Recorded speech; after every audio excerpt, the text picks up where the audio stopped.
This is everything I stock my pantry with.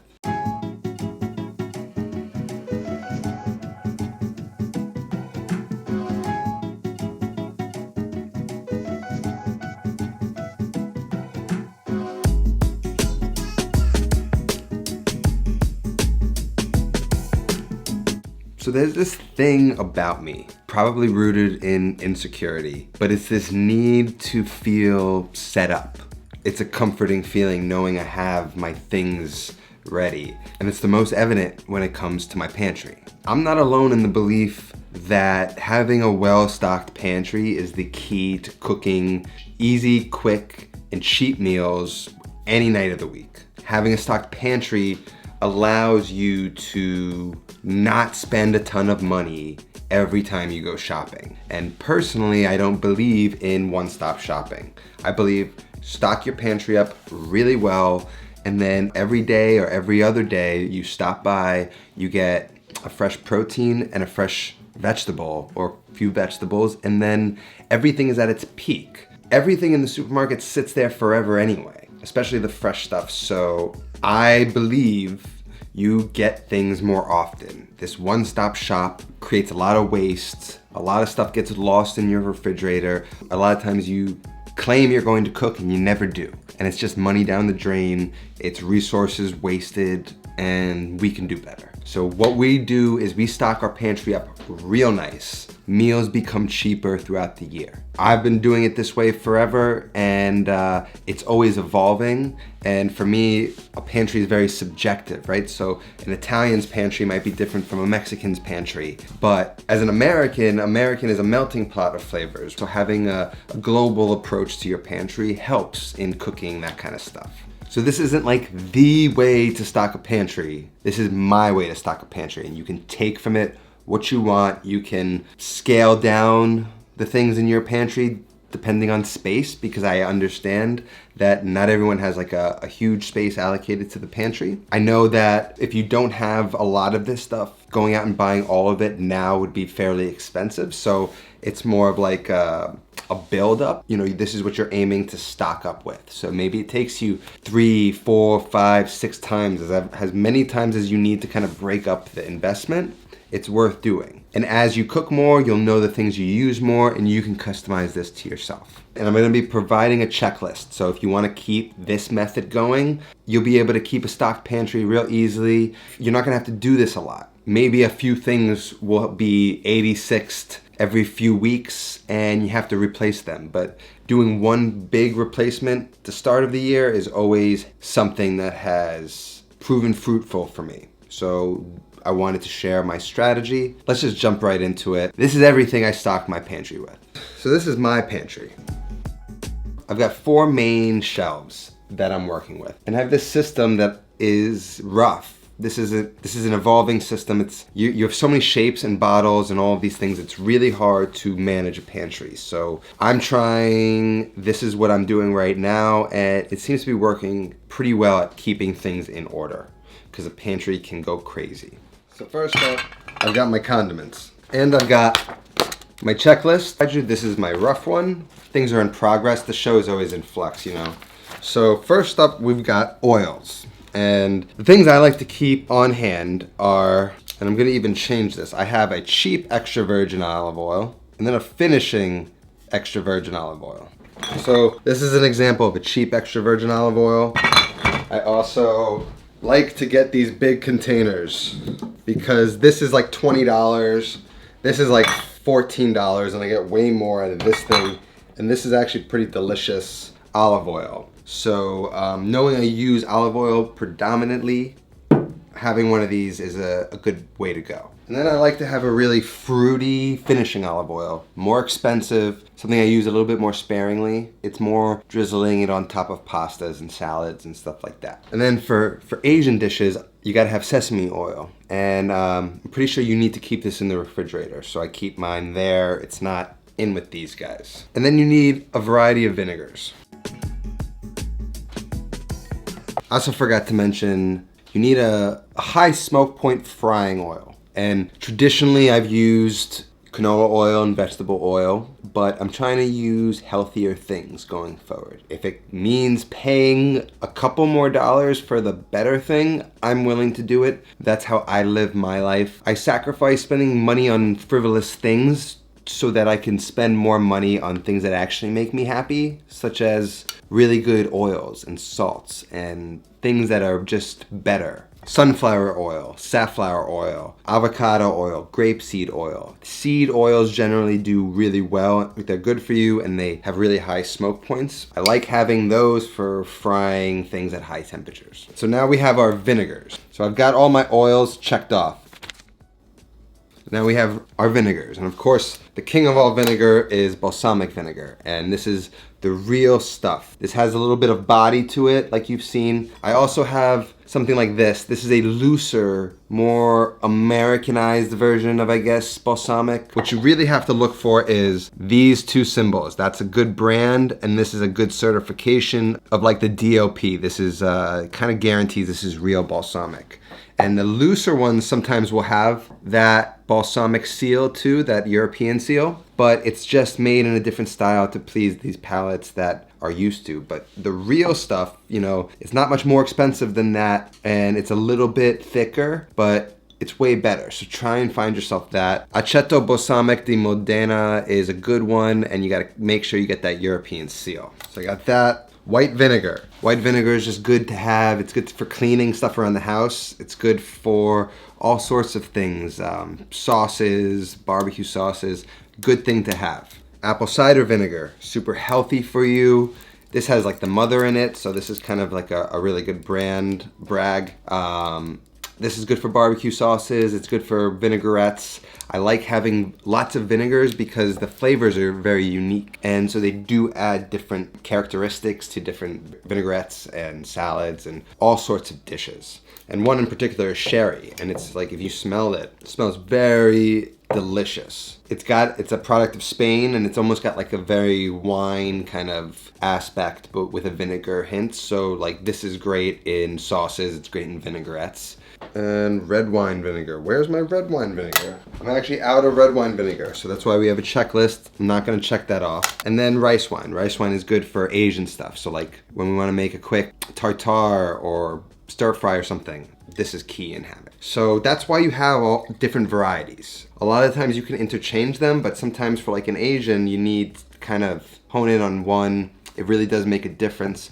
So for you, you kind of figure out which ones you want, which ones you need, or carry all of them. Like they're gonna last for a while because you don't use a ton of them. So it's up to you, but that's what I keep. I just have red wine I need to pick up.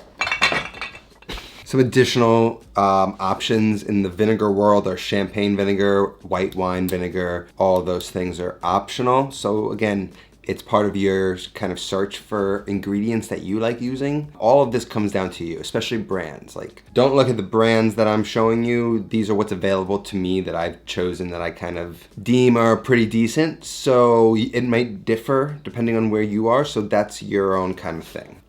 Next, this is kind of out of order, but this is the order that I did. I'm gonna do baking, right? I have a whole thing for baking. So here we got all-purpose flour.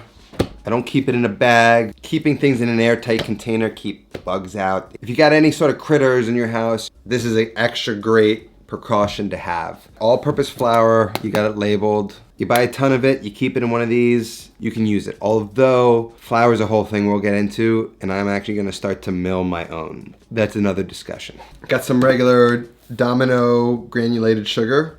Keep these in wide containers so you can take a measuring cup and fill it up and then even it off by measuring it properly back into the container. It's a little bit of an easier way to do it, I find. So got these in here. I like to keep these in their own containers. So I got my all-purpose flour. Actually, that sugar goes with sweeteners, but I just kind of keep it on its own thing. So let's keep going through. Now, I've been also playing around with making my own pastas, which I've found to be incredibly cheap therapy. Now I'm always carrying this 00 Italian flour. And then this Durham semolina flour. Put some water in with this and you have pasta dough. Either one of these you can make pasta dough with. It's better texture than using all-purpose flour. And you know, it's $6 to keep these and you can make so much pasta. It's ridiculous. So if you want to make pastas, these are the guys you gotta have. And again, you gotta keep them sealed in something. So I got my semolina, I got my 00 flour, baking soda, baking powder, essential for baking and other things, so keep those. Cornstarch, always great to have. Can thicken things, you can coat things in it, it'll get things nice and crispy. Cocoa powder, you can make quick hot chocolate, you can make cakes, chocolate things in it. You need chocolate for that. So you can have this, chocolate chips, whatever, but I find this is nice to have. You need vanilla extract for baking, and it lasts forever, so get yourself a good one. Now the sweeteners. I showed you the granulated garlic. I've got brown sugar. Keep it right here. Powdered sugar, or as they call it, confectioner's sugar. This is what you kind of sprinkle on top of desserts and donuts and stuff like that. My favorite. I've got some more light and dark brown sugar. And then we've got some more sweeteners over here. So I've got some sweeteners mixed with condiments. It's a little bit of a wonky system, but hang with me here. So agave, obviously this was a key ingredient on my food truck. It is a low glycemic sweetener. So that means it's not gonna punch you with that sugar rush. It's almost like time released. It releases it a little bit slower over time. So it's a little bit better for people who have a thing with sugar. I like the flavor. It doesn't harden. It's a little looser of a sweetener. It's great to have. You can use it just like honey. I do all the time, but I also keep honey because honey has amazing flavor and the amount of flavor that vary in honeys is insane. So having something good, preferably local. There is this kind of myth that helps you acclimate to seasonal allergies. I don't know if that's true, but I always just like local stuff as opposed to things that have to travel. You also have good maple syrup, pancakes, French toast, waffles, vinaigrettes, savory applications, bacon. Aunt Jemima's, that's 1990s stuff. Get that out of there. We use real maple syrup. There's different grades, so make sure you get a good grade. And then molasses, it's like a key for barbecue sauce. We've used it in our holiday baking. It's good to have. This bottle will probably last me 150 years. Condiments and sauces. So mayo, look, I know some people hate mayo. They find it disgusting. I used to be like that. I don't put mayo straight on a sandwich. I have to do something to it because alone, I agree with you. It's a little bit kind of gross. Homemade aioli is different, but stuff when you just squeeze this out of a bottle, it's you know, it just doesn't look appealing. But it's essential for making a variety of things. Sauces, we use it on our grilled cheese instead of butter. So I always have Hellmann's mayo. You can't go to the store and get like the organic version of mayo. Hellmann's, get Hellmann's. This is the best one, or make your own, I guess. But in terms of flavor, this is the best flavor. Other ones I find have a very kind of off-putting flavor to them. Always have mayo. Soy sauce. Tamari, it's basically soy sauce. It's gluten-free. Have this, you can have teriyaki, you could have mirin, all of these things. I actually have mirin over here. Mirin is an Asian cooking wine. I'll put that on there too. Great for sauces. I mean, soy sauce, what can I say? Absolutely essential for cooking Asian stuff. We need it. Hot sauce, Frank's buffalo sauce is my personal favorite. I can just basically put it on anything, and I kind of do. Say what you want about Frank's. For me, it's the perfect mild flavor hot sauce. Anybody should be able to handle it and enjoy it. So that's why I like to carry it. Worcestershire sauce. Very unique flavored sauce. Essential for barbecue things, barbecue sauce. Lots of sauces have this. It's great just on a steak if you want. So I always like having this. Gotta have Worcestershire sauce. So now I just have lots of mustard. I know. Best mustard in the world. Walter's Hot Dogs in Westchester. If you're ever there, this is the place to be, and they sell this mustard, and it is the best. It's basically like a golden spicy brown mustard, but look at the color. I mean, it's 100,000% better. So whatever. This is great too on sandwiches. That's what I would use on a sandwich. I keep those. Dijon mustard. This goes in almost every single vinaigrette I ever make. It's delicious. It goes in ham and cheese. It's something that needs to be in your pantry, even if you're not a huge mustard fan. And then I got these French mustards. My parents went to France. They brought back some cool mustards. You know, that's what's fun. It's like you could make sausages and create a variety of different mustards to try it with. Like sometimes that's just a fun way to cook at home. Really good sausages, really good mustard, just eating very simply. That's sort of what I like. Just on another note, I also always have sriracha. A little squirt of this in sauces and mayo, essentially. Really good. Now I've got some Calabrian chilies. I like to keep those on hand. I have a variety of recipes I use them in. And then there's sort of like the sambal, which is the Asian equivalent, I would say. So like you kind of have both sides of the spectrum with these two. So I keep those. And then peanut butter and jelly. Blackberry preserve is what I get. It's like a chunky real preserve.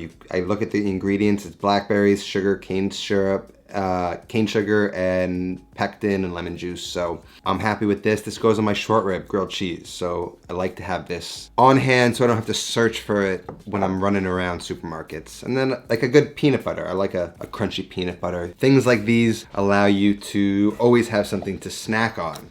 And if you've always got some fresh bread, like I try and do too, because I'm always at a store every 1 or 2 days, so I can always get fresh bread, which is important to me. I can cut a slice of this, throw it in the toaster, throw some jam and some peanut butter. I have a delicious little pick-me-up, which I might even do now because I'm so hungry. So anyway, let's put this back. All right, so where are we at? Now, on my list is also hoisin and ponzu. Ponzu is an Asian citrus flavor, and hoisin is like this sort of Asian barbecue sauce. Where I was at, they didn't have any of the brands I liked, but that's something that I think you should add to your list. Again, for Asian cooking. I'm actually out of my favorite, which is the diamond kosher salt.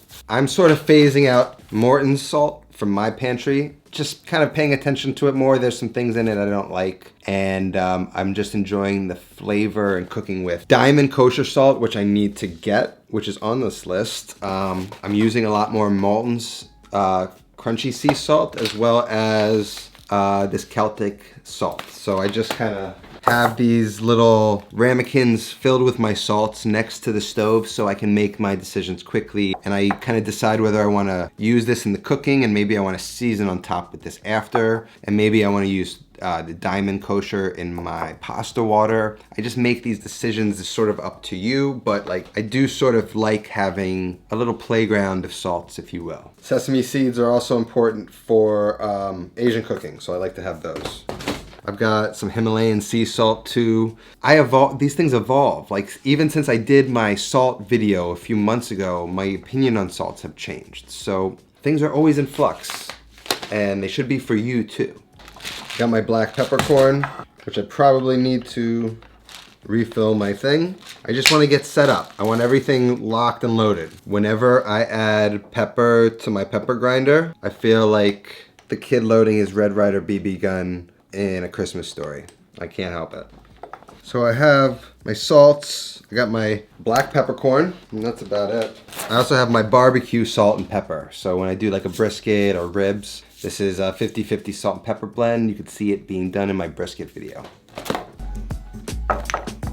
So I like to have a well-rounded spice cabinet, and ideally you get spices whole, you grind them yourself, but let's just work towards that. For now, let's just get a spice cabinet, which I don't think most people probably have a sufficient one. So let's start off with some basics. Paprika, which I'm kind of running out, so I'm gonna actually leave that open. I've got whole coriander seeds. I usually have ground too, but this and cumin.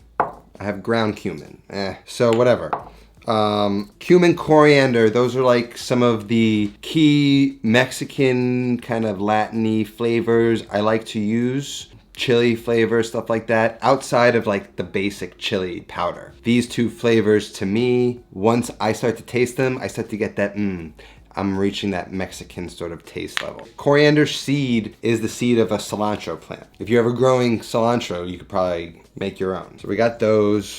Where's we got granulated garlic and granulated onion. There's nothing wrong with these. When these hit a sauce or something like that, they rehydrate and they give you a nice flavor of both of these things. So I like to use them a lot in harmony with all of the other spices that I'm using. Usually when I'm using spices, I'm using a few at a time. So we have granulated onion and granulated garlic. There is a difference. I actually prefer the granulated version to the powder versions. Chili powder, taco seasoning, all that kind of stuff, you gotta have it. Now we got cayenne, super spicy. A little goes a long way, but you add that heat that hits you in the back of the throat, that's what cayenne gives you. So it's like there are different kind of spicinesses, and this is one that sort of is a back end, kind of hits you after you eat. So that's something to have. You know, if you want to hit that kind of thing, if you got something sweet going on and you want to balance it out for like a sweet and spicy thing, this is great to add. Red pepper flake is key in a lot of sauces, especially in Italian cooking. Pepperoncino is this is what that is basically. Cinnamon sticks, great for baking, good for adding a little bit of sweet kind of spiciness to a savory dish, so that's good to have. You can have ground as well. I like to have some dried oregano. It's good for like pizza, and if I want all those other Italian dried herbs, I can get this Italian seasoning, which is a mix of them, which I have. Dried bay leaf. I don't prefer the fresh bay leaf to dried. Dried herb has better flavor. The fresh is almost more intense, and it gives a different kind of flavor to a dish. So I like to keep a lot of dried bay leaf. And then you got mustard powder. It's good for barbecue sauce. Outside of that, I guess you could play around with it, but I like to have it. White pepper goes on my Brussels sprouts, so I always keep it.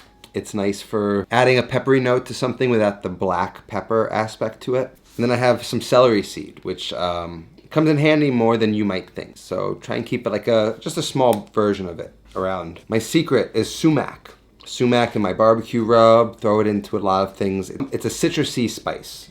It has hints of like lemon to it. And those are all the spices I use. So we're almost done. Now we got our canned and dried goods. So now we're getting into the good stuff, the stuff that can really pull a meal together. If you have a lot of this stuff, then shopping becomes super easy. 1/2 or 1/3 of your meal ingredients are covered. I just need to run and grab a steak and a vegetable. I've already got my sauce, I've already got my pasta, my rice, whatever. So here's what we got. Plum tomatoes, I always have at least 2 cans. And even sometimes I'll have a passata if I'm really, really busy and I don't want to kind of blend the sauce. A good passata will do, but these are my favorite. These are really good California tomatoes. If you're not gonna go San Marzano route, look for like a really good Jersey East Coast tomato or California tomato. And then with that comes tomato paste. It's always important to have tomato paste for stews and stocks and stuff like that. This is double concentrated. It's in a little like toothpaste squirt bottle, so you can close it up if you don't need all of it, which is nice. And then of course we got pastas, and I've got, this isn't mine, but I don't use Barilla really. I use De Chico, I use Garofalo, Rusticella d'Abruzza, Garofalo again, Garofalo. This is the only brand that had the pastina at the store, so I got this. You gotta have pastina. Pastina's the best. I'm also starting to dry my own pasta. My first batch of fresh orecchiette, homemade, dried, and preserved. So like, forget the brands. Like I can just start being my own grandma and making homemade pasta all the time and drying it. So these are things I'm thinking about. You know, you have to find the brands you like, but then there's also the option of making this stuff. But that's not the important thing. The important thing is getting a good quality pasta. And what does that mean? That means a pasta where you can see the texture, the starch. It's not that shiny sort of, look at the difference. This is shiny and smooth. This is rough and textured. That's why I prefer a better quality pasta. And people always like, afraid to use a little bit of a box, but if like you portion out, a single portion of pasta is about that big. So I like to just take one and I'll make a meal in 15 minutes, just a personal order of pasta. This bag will be 4 meals for me, so I have no problem with that. So I've got my pastas. This is my guilty pleasure. Goya yellow rice. I don't know how to make yellow rice as delicious as this on my own. So when I have like a steak or something and it's just like a meat, rice, and vegetable dinner, this is one of my favorite things to make. And if you've never had it, I suggest you try it. Is it super healthy? Probably not. I don't know what a lot of the ingredients are, but I don't eat it all the time. I maybe have this a handful or two throughout the year. And I just keep it on hand until I figure out how to make it better, which I'm sure I will try in my lifetime. This stays in my pantry, and I love it. I'm not a huge bean fan, but as I get older, I am actually starting to enjoy them a little bit more for what they are, and there's lots of different beans you could have, but I like to keep at least one on hand, and my personal favorite are the cannellini, great in soup. You can roast them in the oven, and they kind of get crispy like a potato, so this is good stuff to have. I got my beans in there. These are my grains / rices. I got them all in a container, some of them. I'm still trying to figure out my system, but here I got steel cut oats. Steel cut are the best. It's like broken rice or broken oatmeal, and making it's more of a texture to it. The flat cut oatmeal, I kind of find to be a little bit gross. There's no texture, it's too soft. This you can kind of make like a risotto, and I enjoy eating it a lot more. So I have some oats. This is some short grain rice, which is sushi rice, and arborio rice, which is also a short grain, but it's different. So that's why you gotta have these things labeled, or else you'll never know which one's which. But risotto rice, arborio is risotto rice, and we make that a lot. And then regular old long grain jasmine rice, lots of flavor for a white rice. This is good stuff to have. And then you can't always eat rice. Sometimes you gotta have other grains. Other grains are really delicious, and they have different characteristics. Barley is one of them. Farro, quinoa are good. Barley is great because it's like kind of impossible to overcook, and it's chewier. Same with farro. If you ever have trouble cooking white rice, this is a good kind of different avenue to go down. And then over here I have wheat berries because I'm gonna start to grain my own flour like I told you. Like I always have both Italian seasoned breadcrumbs and panko breadcrumbs, which are leaking all over the place. In unison, they create the perfect breadcrumb. So oftentimes I will take what's ever left in here and just pour it into this guy, shake it up, and I'll use the combination as my breadcrumbs. So that's what I like to do. Some nice polenta, cornmeal, cornbread. You could do cornbread pancakes. You could do polenta. Again, another sort of thing. It's like if you're making short ribs and you're like, I don't have potatoes, what can I make? Make polenta. Dried chilies. This is the stuff I use to make Mexican salsas and stuff like that. It's great to have. Just throw it up, wrap it up, put it in a Ziploc. They're dry. They'll last forever. And then teas. I have bedtime tea when I need to go to bed. This has like, what's it got in it? Valerian root. It does make you want to go to sleep. So it's perfect. And then when I'm not feeling well, I've got some throat coat. Some of my favorite teas right there. All right, are we almost done here? That might be the pantry. Honorable mentions are, have some nuts, some pecans, walnuts, good in salads, baking, all sorts of stuff. I have some Nutella and some tapioca flour. This stuff basically turns like fat into a solid or kind of non-tacky kind of substance. This is what we did the Nutella balls with. So if you have this, all you need is Rice Krispies and you have a fun dessert. So, and now in terms of things that'll sit in your actual pantry, that's about it. I forgot ketchup. Ketchup goes in condiments. Gotta have ketchup. So those are the things that are like dried, kind of, most of those things will last for a bit of time in your pantry, and that is gonna go a long way in setting you up. But there are some things that are fresh that you should sort of have. And those are things like having eggs on hand, having good grass-fed, unsalted butter all the time. Really good, real Parmesan cheese that says Parmigiano Reggiano. I like to have a bunch of carrots and celery in my refrigerator in case I need to make anything really. I like to always have kale in my refrigerator because as opposed to most lettuces, this is a little bit resilient. It's tough. You almost have to tenderize it before eating it. So it's gonna hold up in your fridge longer than Bib lettuce or some sort of delicate lettuce. And then I can turn this into a salad. I could throw it into soups. I could throw it into a lot of things. And I have a quick meal with some really healthy, intense greens to it. So Tuscan kale, regular kale, keep it on hand. And then I like to have a basket, right? You get this basket that's breathable. It's got air flow so things can breathe. I like to make sure I have some apples. These are Fuji apples. These are my favorite. And I go into the store and I feel each one all the way around. No dimples, no dents, no bruises. If I'm gonna pay money for this, I'm gonna make sure I'm gonna eat it and that it's gonna be the best one I can find in the store, to be honest. These are Cara, oh, son of a, there it is. I created a bruise. Anyway, Cara oranges. They almost look like a grapefruit. And they're just perfect. No seeds, sweet. It's a perfect segment of orange. I'll slice me up some apples and some oranges, and that's a snack. And in here I have limes, I have lemons, I have garlic, I have a banana, I have onions. So you have something like that always on hand, and you always have a snack. You got good bread. You've got quality stuff that if you're hungry, if you need something, if you need to feed a guest that comes over, you've got stuff. And then of course, what do I have in the freezer?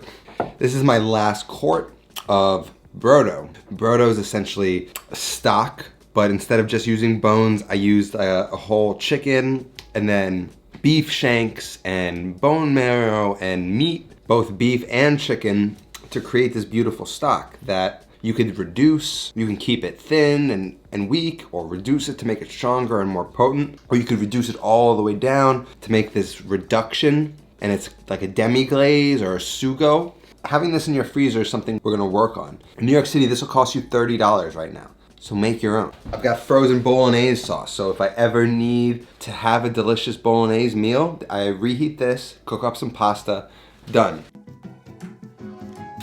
There it is. Almost everything checked off. Now I'll go pick up everything that's not checked off in my next trip to the store. I will tear this up, print a new version out, and just keep it on hand. If I ever need to take stock or inventory of what I have in the pantry, I've got a way to do it. Now just imagine you need to go to the store and say you didn't have bolognese sauce in the refrigerator, but you wanted to make it. You basically, if you have a kitchen that is stocked the way this is, you don't need to get anything other than meat, essentially. Maybe you need some fresh vegetable, maybe you need an onion or something, but that doesn't cost much. So you can take something that if you had to buy the stock, if you had to buy the tomato paste or the tomatoes and all of the things, like, yes, it could become an expensive meal, especially when you're buying things of such high quality. But you've already got olive oil, that's good quality. You spent a little bit of money to start, so this is the way to run a kitchen. You have things on hand. You can always put a meal together, no matter what. This is what this show is all about, and this is what this is all about. So again, this is gonna be available for you to download. If you wanna follow this method, go ahead. If you wanna take from it and make it your own, please, by all means. This is just to help you. I know it's a lot of talking. It's probably gonna be a long video, but I think this is an important fundamental to understand that you can't just go to the store and buy everything you need all the time. It's not a smart way to do it. We're trying to build smarter consumers. We're gonna pay attention, we're gonna read labels, we're gonna figure out what we like and what we don't. And then we're gonna develop on our own, figure out our own systems. That's what I hope to inspire you guys with. So, pantry updated. Now we can cook.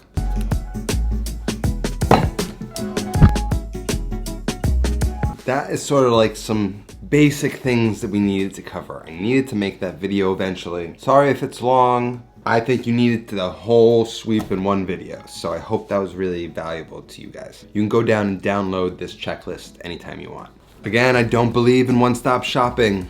I believe if you want to eat better, you're gonna have to go to the store a few times a week. Sorry, that's my philosophy, that's how I live. Thank you so much to all my patrons. It's crazy how many there are, just kind of reflecting on it. To become a patron, there's a link down in the description and on the screen. Much love to all of you. You guys really, you have no idea how much you've helped. That's all that I have today. I'll see you next time. Until then, take care of yourself and go feed yourself.